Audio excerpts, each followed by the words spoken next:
বিরতির পর স্বাগত। ইতিমধ্যেই নির্বাচনের দিনক্ষণ ঘোষিত, নির্বাচন কমিশনাররা একের পর এক সিদ্ধান্ত গ্রহণ করছেন।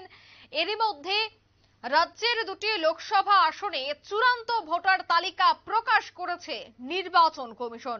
দুটি লোকসভা আসনে এবার ভোট দেবেন 24,56,925 জন ভোটার। রাজ্যের পশ্চিম আসনে সর্বাধিক ভোটার দেবেন লোকসভার ভোট। সেই বিষয়টা নিয়েই আমি বিস্তারিত জানবো। টেলিফোন লাইনে রয়েছে নিউজ ভ্যানগার্ড প্রতিনিধি সুপ্রীতি মুখার্জি। সুপ্রীতি, রাজ্যের পশ্চিম আসনে সর্বাধিক ভোটার দেবেন লোকসভায় ভোট, কি আপডেট এই মুহূর্তে দিচ্ছে নির্বাচন কমিশন?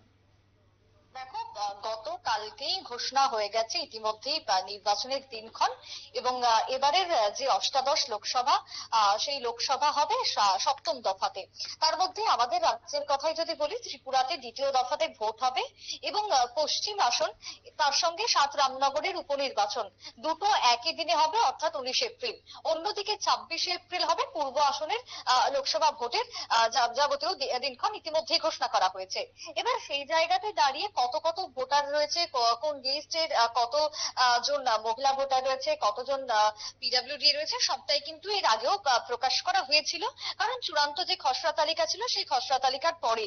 তবে এবার রাজ্যের ইলেকশন কমিশন রাজ্যের পক্ষ থেকে একটি বিশেষ বিজ্ঞপ্তি জারি করা হলো, একটি বিশেষ লিস্ট বের করা হয়েছে এবং সেই জায়গাতে জানানো হয়েছে যে রাজ্যের ইতিমধ্যেই টোটাল ভোটারের সংখ্যা, দুটো এরিয়ার কথাই যদি বলি, পূর্ব এবং পশ্চিম দুটো লোকসভা আসনে টোটাল ২৮ লক্ষ ভোট দেবেন। ২৮,৫৬,৯২৫ জন এবার রয়েছে টোটাল ভোটারের সংখ্যা। এবার তুমি বলছিলে যে পশ্চিম আসনে ভোটারের সংখ্যা রয়েছে সর্বাধিক, সেক্ষেত্রে টোটাল দেখা যাচ্ছে প্রায় ১৪,৬১,৮৩৬ টোটাল ভোটারের সংখ্যা। যদি পূর্ব আসনের কথাও বলি, পূর্ব আসনে ১৩,৯৫,০৮৯ জন রয়েছেন টোটাল ভোটার। এবার আমি যদি ভাগ ভাগ করে বলতে যাই, সেই জায়গাতে পশ্চিম ত্রিপুরা আসনে পুরুষ ভোটারের সংখ্যা রয়েছে তোমার ৭,৩১,৪৬৪। মহিলা ভোটারের সংখ্যা পশ্চিম আসনে লক্ষ্য করা যাচ্ছে ৭,২৮,৩১৪ এবং তৃতীয় লিঙ্গের ভোটারের সংখ্যা রয়েছেন ৫৮ জন। অন্যদিকে পূর্ব আসনের দিকে যদি যাই, পূর্ব আসনে দেখা যাচ্ছে যে ৭,০১,৭০৮ জন রয়েছেন পুরুষ ভোটারের সংখ্যা, ৬,৯৩,৩৬৫ জন রয়েছেন মহিলা ভোটারের সংখ্যা এবং তৃতীয় লিঙ্গের ভোটারের সংখ্যা রয়েছে ১৬ জন। অর্থাৎ সব মিলিয়ে ১৩,৯৫,০৮৯ জন রয়েছেন সর্বাধিক ভোটারের সংখ্যা। দুটো মিলিয়ে দেখা যাচ্ছে যে প্রায় ২৮,৫৬,৯২৫ জন এই রাজ্যে এবার লোকসভা ভোট দেবেন। তবে হ্যাঁ, এখনো যারা সার্ভিস ভোটাররা রয়েছেন, বা যারা ধরো দিব্যাঙ্গরা রয়েছেন, বা যারা ৮০ ঊর্ধ্বরা রয়েছেন, বা ধরো যারা নতুন ভোটাররা রয়েছেন, সেই সংক্রান্ত তালিকাও প্রকাশ করা হবে। তবে আপাতত সেই তালিকা কিন্তু উঠে আসেনি। অন্যদিকে আজকে দেখো, গতকালকে দিন ঘোষণা হয়ে যাবার পরই শুরু হয়ে গেছে একের পর এক প্রশাসনিক বৈঠক।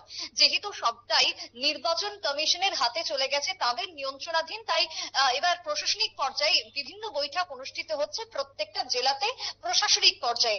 আজকে রবিবার সকালবেলাতেই উদয়পুরে প্রশাসনিক পর্যায়ের একটা বিরাট বৈঠক অনুষ্ঠিত হয়েছে। সেই বৈঠকে গোমতী জেলার যে যে সাব ডিভিশন গুলো রয়েছে, প্রত্যেকটা সাব ডিভিশনের পক্ষ থেকে উপস্থিত ছিলেন মহকুমা শাসকরা, তার পাশাপাশি জেলা শাসকের পৌরোহিত্যে এই বৈঠকটি অনুষ্ঠিত হয়েছে।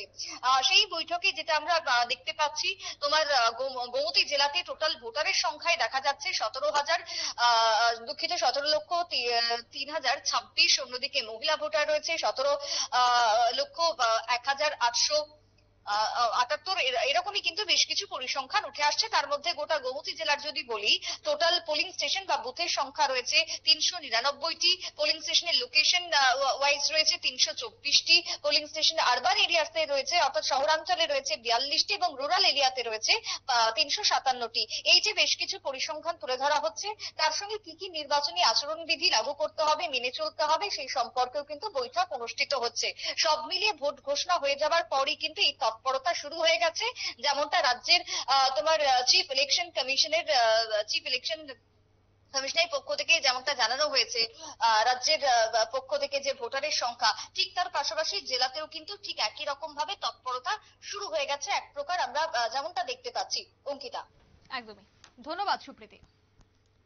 অর্থাৎ রাজ্যের পশ্চিম আসন সহ পূর্ব আসনে কতজন ভোটার রয়েছেন, পুরুষ ভোটার কতজন রয়েছেন, মহিলা ভোটার কতজন রয়েছেন, তৃতীয় লিঙ্গের ভোটার কতজন রয়েছেন, প্রত্যেকটা তালিকাই কিন্তু এই মুহূর্তে প্রকাশ করেছেন নির্বাচন কমিশন। নিয়ে নিচ্ছে ছোট্ট একটি বিজ্ঞাপন বিরতির সঙ্গে থাকুন।